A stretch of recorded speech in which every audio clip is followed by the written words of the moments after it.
Alright guys, today we're gonna work on getting this glass hatch opening again. As you can see, the button here isn't working.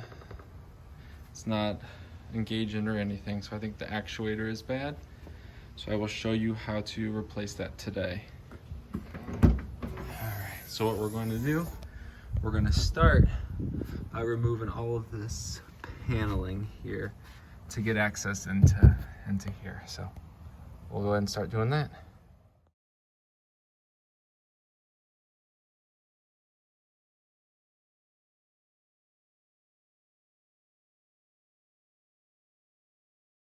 Okay, you can see now that we've got all of these panels at the top part taken off. We've got to take off the bottom one next. You can see that they're all just held on here with these push tabs, so just need to give it a little tug, not too much, and they will come right out. You can also use a trim piece pry bar. That can help sometimes. There's the actuator that we're going to put in.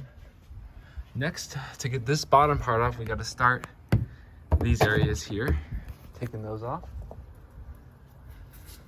You can use a flathead or you can use your pry bar here. Dropped it. You can see that gives you access to the locking mechanism for the actual trunk part. And there's a bolt in here that we're going to have to take out once we get that piece taken off.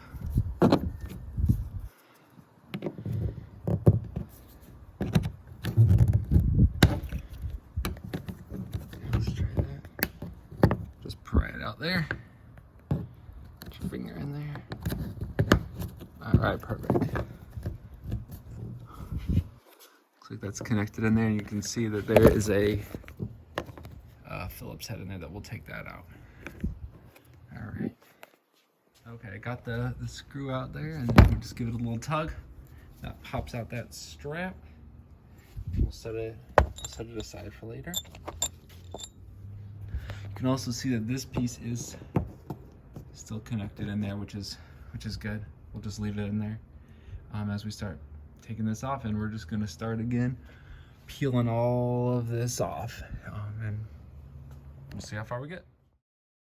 Okay, so I was just prying all of this off, all of this back molding, and here's an important part. If your glass is stuck shut, there are some that say you have to break this molding to get it around the glass. But what I did was I reached in here and I pulled this to unlock the glass. And so then what I'm going to do is pull the trunk down, open the glass, and that'll allow me to free the rest of that molding. Okay, so I got that whole piece taken off, and now you can clearly see all of the internals here on the back hatch.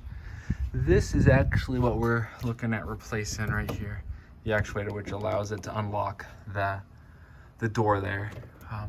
So we're gonna unplug it, a couple bolts here, take it off, and we'll get the new one put in. Here is the part number for this one. One thing that you do need to do on this old unit is get a flathead, and you have to open this up to release this rod that'll go into the new unit. So I've got that done. Popping these out, these bolts here. We'll get those two out, and then we should get the new one in place. Here's the connection. I'll just push in the top here to unplug it. And then this is just another one of those push tabs that pops out. All right, now we'll get the new unit in place here. Okay, so I've got it all installed with the 10mm bolts back in place. This is where you're going to put that rod. It just clicks in, and then this will snap shut. But before I do that, let's just make sure it works. Got it plugged in, and we'll make sure it works before we button it all up.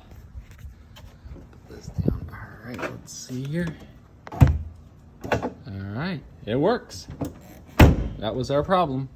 All right, so now we'll get this pushed in here. We will get that clamped back up. Perfect. And then now we will put all of those panels back on.